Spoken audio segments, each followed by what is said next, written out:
Okay, so let's dive into this stack of sources you've given us. Yeah. It's a truly fascinating mix. I mean, covering everything from like the music filling our earbuds today Mhm. and navigating the complexities of the digital world, all the way back to, ancient history, timeless wisdom, Right. crucial health information, and even some pretty challenging philosophical viewpoints. It's quite the range. It really is. And looking at it, you might kind of wonder how all these different pieces actually fit together. Exactly. And that's really the mission of this deep dive, isn't it? Yeah. Our goal is to go through this, well, wonderfully diverse stack and pull out the most important nuggets of knowledge and insight for you. Sort of a shortcut. Kind of, yeah.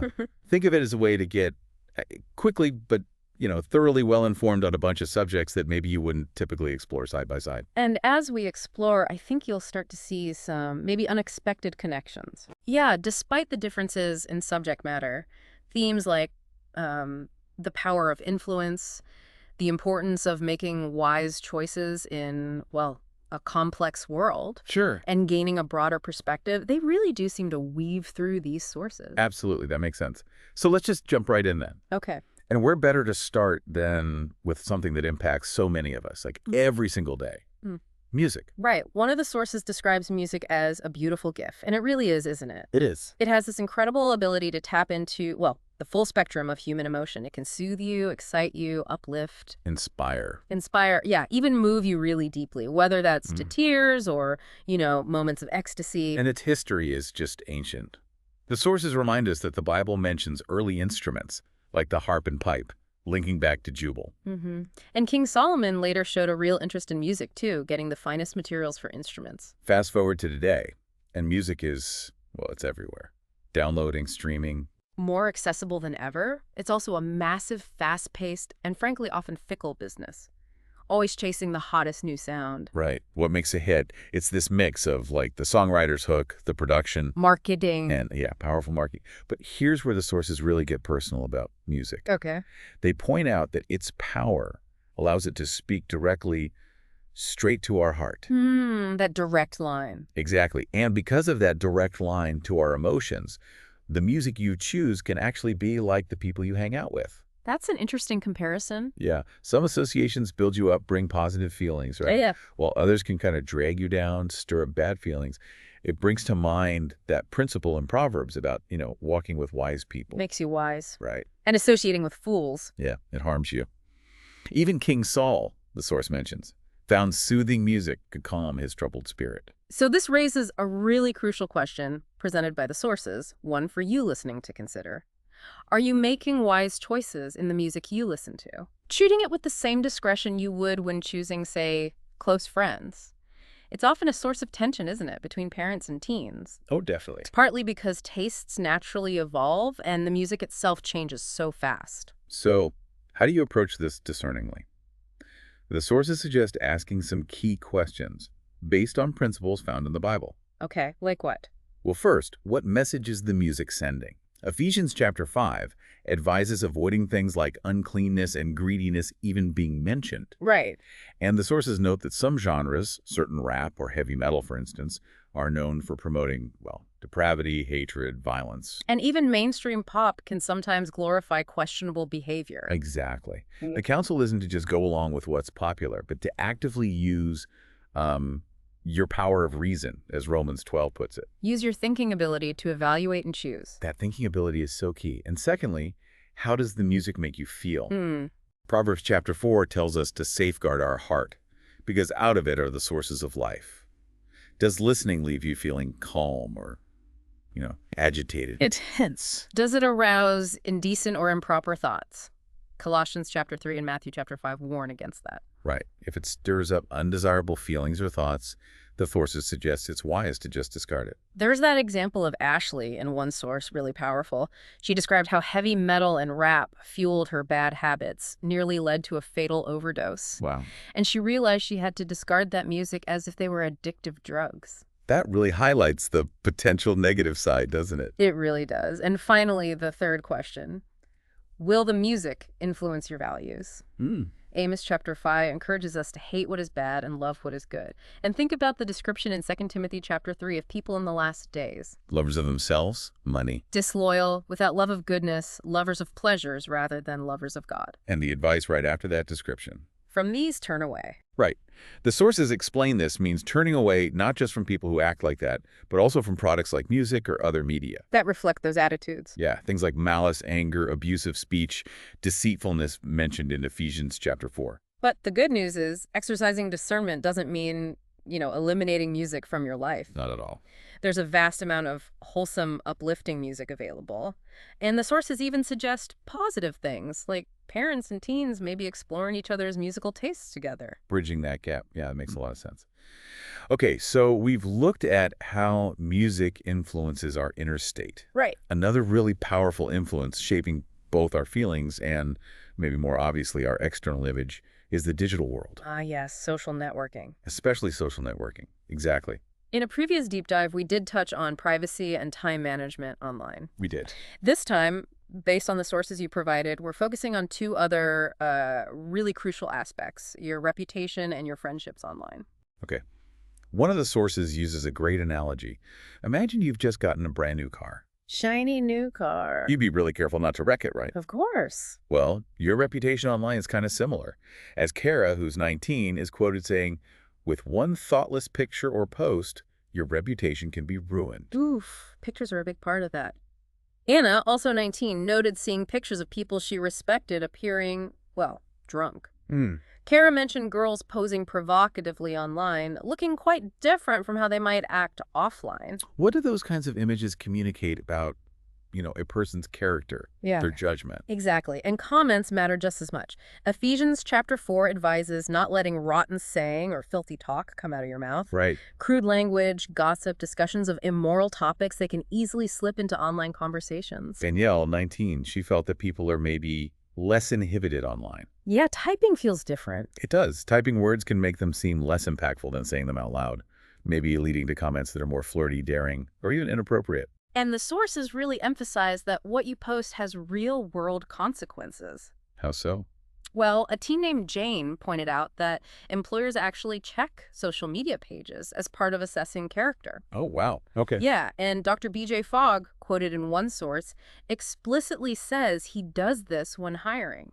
He's looking for excellent judgment because it's essential for his team. And for someone who identifies as a Christian, the impact on others is also a huge consideration. Definitely. 10 Corinthians chapter 6 encourages not giving any cause for stumbling, and 1 Peter 3 highlights maintaining good conduct. So what can you do? How can you safeguard your online presence? The sources offer some really practical advice. First, audit the pictures you've posted. Go back and look. Yeah, ask yourself honestly, would I feel embarrassed if, say, a respected elder in my congregation, my parents, or a prospective employer saw this? Good question. If the answer is yes, it's probably worth removing or adjusting it. Review your comments, too, and even comments left by others on your page. And why comments from others? Because Ephesians chapters 5 and 4 counsel against tolerating foolish talking or obscene jesting. And as Jane knows, unfortunately, what others post on your page can reflect poorly on you and what you seem to accept. So setting clear personal boundaries for what you're willing to post is key. Absolutely. Now, thinking about online friendships. Okay. Using that car analogy again, if you had that new car, would you just open the doors and let anyone get in? Probably not. Right. Choosing who to accept as a friend online is a similar decision. How selective are you, really? The sources point out that tendency sometimes to add loads of people, even strangers. Yeah, Naisha, 16, observed that just to boost their friend count. Or, like Ellen, 25, found herself reconnecting with people who were maybe best left in your past, bringing back negative influences. So, actionable advice here. Audit and edit your friends list regularly, maybe monthly, like Ivana, 17, suggested. Okay. And what should you ask yourself when doing that? Good questions are, how well do I actually know this person offline? What kind of content, pictures, comments do they typically share? Are they a positive influence on my life, on my goals? It's about establishing a conscious friending policy, isn't it? Exactly. Applying that principle from 1 Corinthians chapter 15 about bad associations spoiling useful habits. Leanne shared her policy in the source. If she doesn't know you personally, she doesn't accept the request. Simple as that. And if she sees anything uncomfortable or inappropriate on someone's page, she unfriends them. Erin, 21, avoids friending just anyone, recognizing it could even be dangerous. And Alex, 21, consciously avoided a certain crowd in school and sees no reason to reconnect now, even online. Makes sense. There's also a note for parents in the sources. Perry Aftab, an internet safety expert quoted, makes a great point. Kids know technology. But parents know life. Exactly. Parents play a vital role in teaching online safety, discussing privacy, time limits, reputation, choosing friends. All based on practical wisdom, like Proverbs talks about, instilling moderation, like 1 Timothy mentions. Right. And Proverbs 20 wisely notes that what children do shows what they're really like. Parents can draw on the wisdom in Proverbs chapters 1 and 2 to help their kids develop discernment. There's that one couple, Tim and Julia. Yeah, they set up their own account and required their daughter to include them on her friends list. Why? Because they wanted to know who was in their living room online. Good way to put it. It's clear that navigating this power of influence, whether it's from music or social networking, requires us to be, well, conscious. Discerning, actively safeguarding ourselves, our reputations, our relationships. That's a really powerful look at those external influences. Let's pivot now to another area that deeply affects our lives, our health and well-being. Sure. The sources you provided touch on this from both sides, really modern medical science and ancient wisdom. Right. The sources discuss breast cancer, which is unfortunately a health reality that impacts many women. Leading cause of cancer death among women, it notes, often first detected as a lump. Though, thankfully, about 80% of those lumps turn out to be benign. And it's clear from the sources how much medical science has really advanced in this area. Oh, absolutely. We've moved from the radical mastectomy being the main approach to having a much wider range of treatment options today. Progress continues in treatments, predictive tests, even understanding diet's role. But it remains a significant struggle for many, as the sources make clear. Incidence rates are higher in industrialized nations, but it's rising elsewhere too. Yes, unfortunately rising in Asia and Africa, often with higher death rates there, partly due to later detection. Risk generally increases with age. About 80% of cases are in women over 50. But there's good news highlighted too. It is treatable. Very much so.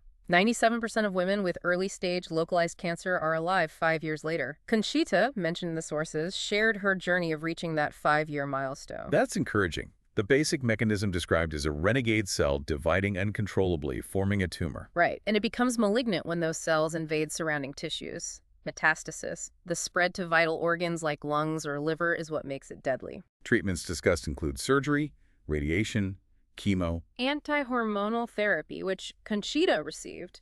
Other options mentioned are lumpectomy, preserving the breast using chemo before surgery to shrink larger tumors.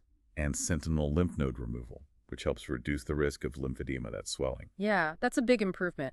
What's particularly interesting, though, as noted in the sources, is that despite all these advances, the exact causes remain somewhat of a puzzle. Really? Yeah, some critics quoted suggest that maybe more research funding goes into treatment and screening than into prevention and understanding causes, perhaps because treatment is more profitable.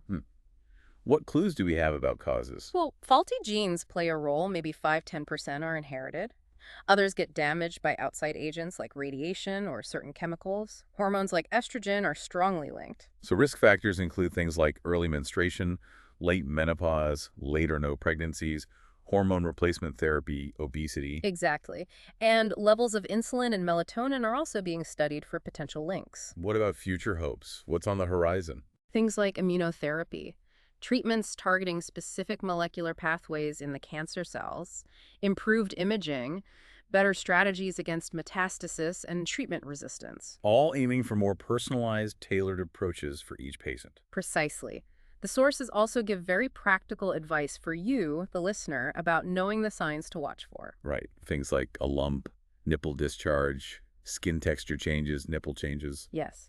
And they offer practical advice if diagnosed, choosing competent doctors, deciding who to tell, the value of using Bible reading and prayer for coping. Talking with others who've gone through it, focusing on today, managing energy, dealing with side effects. It's very comprehensive. And the aspect of supporting others through cancer is really strongly emphasized. Applying that principle from Romans 12, rejoice with those who rejoice, weep with those who weep. Simple acts matter, don't they? Phone calls, letters, visits, prayer. Hugely. Beryl, quoted in the sources, offered wise advice. Mention those who lived through cancer, not just those who sadly died. build hope. And Janice, a survivor herself, said simply, just go up and hug your friend. Sometimes that's the most important thing. The importance of spousal support is also really touchingly illustrated. Yeah, Barbara's husband reassuring her about her appearance after hair loss. Sandra watching her husband Joe's face and just knowing it was all okay. And Jeff and his wife with their cancer-free day idea. Consciously deciding not to talk about it for a day, focusing on the positive, like a temporary vacation from the illness. It's a great coping strategy. These stories really underscore that vital human element of support alongside the medical battle. They really do. Yeah. Now, connecting this thread of well-being to another part of your source material, we find some profound insights from ancient wisdom. Oh, okay. And these insights actually resonate quite strongly with modern science. Interesting. How so? Well, the sources highlight sayings from King Solomon, written about 3,000 years ago. For example, Proverbs chapter 14 says, "A calm heart is the life of the fleshly organism." A calm heart is the life. Okay. And Proverbs chapter 17 notes, "A heart that is joyful does good as a cure." The sources explain that in the Bible, heart often refers to the whole inner person, emotions, thoughts, motivations. So ancient wisdom recognized a direct link between our emotional and mental state, our inner heart, and our physical health, our fleshly organism. Exactly. Does modern science confirm this? That's the question. It absolutely does. The Journal of the American College of Cardiology, cited in one source, found a, quote, harmful association between anger and hostility and CHD, that's coronary heart disease. Wow. They even suggest that psychological management focusing on anger and hostilities should be part of effective prevention and treatment. That aligns perfectly with the idea of a calm heart promoting physical health. It does. And a BBC report mentioned in the sources shared findings from Dr. Derek Cox that happier people tend to experience less physical illness and have greater protection against heart disease and stroke. So a heart that is joyful does good as a cure. It seems scientifically supported now. It really does seem that way. This connection, recognized so clearly in ancient wisdom, raises an interesting question. How could Solomon have understood this so long ago? Yeah, thousands of years before this research. The sources attribute it to the fact that God continued giving Solomon wisdom and understanding in very great measure, as recorded in 1 Kings chapter 4. And this wisdom, unlike maybe some expensive modern treatments, is available free of charge. In the Bible, it encourages you to explore this wisdom because, as Proverbs chapter 2 puts it, when wisdom enters into your heart, thinking ability itself will keep guard over you. Discernment itself will safeguard you. That brings us back to discernment again, doesn't it? Like with music and social media. Exactly. Wisdom from the sources helps protect our thinking and judgment in all areas of life. So pulling this all together, our well-being isn't solely about the physical body. It's deeply intertwined with our emotional and mental state, our inner heart. A truth acknowledged by ancient wisdom and increasingly confirmed by modern science. Let's shift our focus entirely now, explore a different way of gaining perspective. Okay, where are we going? Looking beyond ourselves through the lens of history, nature, and navigating challenging principles. All right. We have this incredible account of Ibn Battuta in your sources, often called the Traveler of Islam. And recognized as the greatest traveler of pre-modern times. His journeys in the 14th century were just astounding. Covering an estimated 75,000 miles over nearly 30 years, reaching vast parts of the known world then. He initially set out for the Hajj, the pilgrimage to Mecca, but it became so much more. As one biographer is quoted, he traveled simply for the adventure of it. His memoirs, the Rila, are full of striking details. They paint such a vivid picture of the 14th century world. Like serving as a judge for caravans. Seeing the ruins of the Alexandria Lighthouse, being impressed by Cairo, Marrying multiple times quickly in different places, admiring the public baths in Baghdad. and being amazed by those massive Chinese junks in India, like floating communities with families living and growing plants on board. His account, even allowing for maybe some embellishment by the scribe who recorded it later, it offers unique, invaluable insights into life, commerce, customs, religion, politics across the medieval Islamic world and beyond. It wasn't without hardship, though. The sources mention immense sorrow when he returned home. Yeah, discovering his son, father, and mother had all died, many from the plague, including the Black Death, which he reported was killing an astonishing 21,000 people a day in Cairo at its peak. 21,000 a day. That number is just staggering. Even with potential embellishments, His account is a remarkable window into a past world. And the human spirit of exploration and resilience, too. Definitely. Now, for a quick, maybe surprising nugget from nature that also offers perspective. Okay. The sources pose a fascinating puzzle. How do dolphins and porpoises, like the Dall's porpoise hitting 35 miles per hour, swim so incredibly fast? They seem to lack the muscle power needed. Right, it doesn't seem to add up, so what's the secret? Surprising answer from the sources? The secret lies in their blubber. Blubber. I thought that was just for warmth. Mostly, yeah, but it's more than just fat. It's actually a highly organized connective tissue packed with elastic fibers and collagen. Okay. So how does that help them swim fast? Well, the key is its structure. It gives the animal its streamlined shape, sure, but remarkably, it acts like a giant spring between the tail and fin. A spring. Yeah. It stores mechanical energy as the tail moves one way and then releases it, adding significant thrust as it moves back. It conserves energy during swimming. Wow. So it's not just insulation, it's propulsion assistance. Exactly. Plus buoyancy. It's so effective that scientists are actually studying its properties for potential applications in improving marine craft design. That's amazing. And as the sources implicitly prompt, the sheer sophistication of that structure makes you wonder. Chance or design. It certainly makes you think. Finally, let's tackle a complex but important topic from the sources. Okay. Gaining perspective by standing by principles, specifically looking at the Bible's viewpoint on war, and a powerful personal example of conviction. Right. The sources point out what seems like a contradiction. King David spoke of God teaching his hands for warfare in Psalms. But Christians today are described as having weapons not of the flesh in 2 Corinthians. Did God's view on war change? That's a fair question. The sources explain that the change is based on three key differences between ancient Israel and the Christian congregation. Okay, what are they? First, ancient Israel was a specific nation with defined borders. They were given a command to protect their land. Christians, however, are multinational. Spread across all nations. Exactly. If they engaged in warfare based on nationality, they'd inevitably be fighting against fellow believers whom they're commanded to love unconditionally. That makes sense. What's the second difference? Second, Israel was an earthly kingdom with a human king ruling from Jerusalem. Christians are subjects of a heavenly kingdom ruled by Jesus Christ, who is in heaven. Jesus himself said, "My kingdom is no part of this world." Precisely. No earthly political kingdom belongs to Christ. And the third difference. Third, ancient Israel sent out messengers, envoys, and also armies. In contrast, Christians all serve as peaceful ambassadors, substituting for Christ. Ambassadors for a heavenly government. Right. So they don't take up arms in earthly conflicts. Their mission is global, to preach the good news of the kingdom to all nations, as Matthew chapters 24 and 28 outline. So their weapons are spiritual then. Like God's word, the sword of the Spirit, Ephesians 6 talks about. Exactly. They face opposition, even suffering evil, as 2 Timothy 2 notes, but they don't respond with physical violence or participate in warfare. The sources explain this change in God's arrangement came about because of Israel's unfaithfulness. Right. God ended his special covenant with that nation and established a new multinational Christian congregation with Jesus as its head. Acts chapter 10 reflects that shift. And the sources mention Jehovah's Witnesses as an example of a group modeling themselves on early Christians. Known for their public ministry and principled neutrality in conflicts, focusing instead on announcing God's kingdom. Now, to illustrate the power of standing by principles under pressure, the sources share the really compelling story of Hermine Liska. Yes, she faced extreme challenges during the Nazi regime in Austria. She refused to give the mandated Hail Hitler salute. Her reasoning was that Hail means salvation, and she ascribed salvation only to Jesus Christ, not Hitler, based on principles in Luke and Acts. She also refused to sing Nazi songs or join the Hitler Youth. And the consequences were severe. Mocking from teachers and peers, threats of being held back a grade. And heartbreakingly, the threat of her parents losing custody. She was sent first to a re-education facility, then a convent school.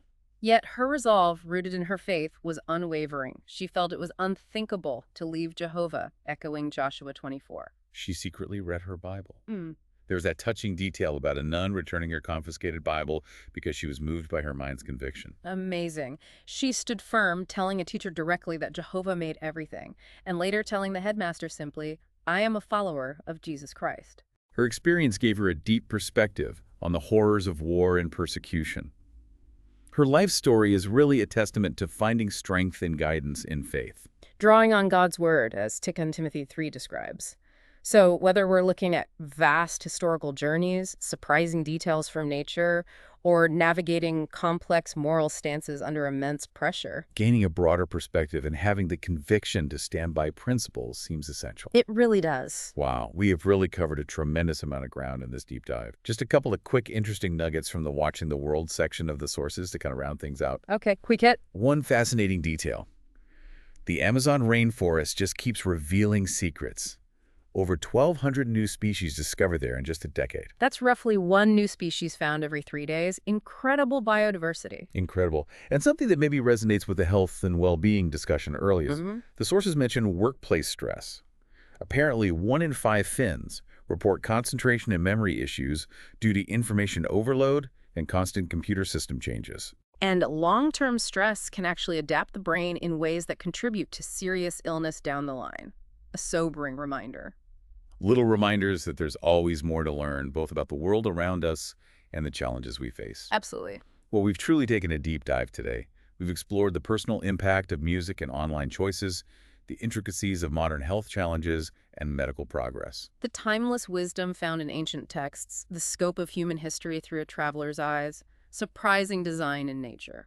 And the strength required to stand by one's principles, even when facing really extreme pressure. Our hope, really, was to take that diverse stack of sources you provided and distill it into the most impactful nuggets for you.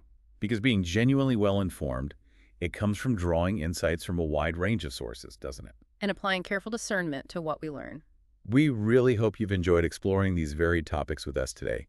Your curiosity in bringing this material forward is what makes deep dives like this possible. So keep digging, keep making wise choices in the things that influence you, and keep seeking new and broader perspectives in your own life. And maybe a final thought to leave you with.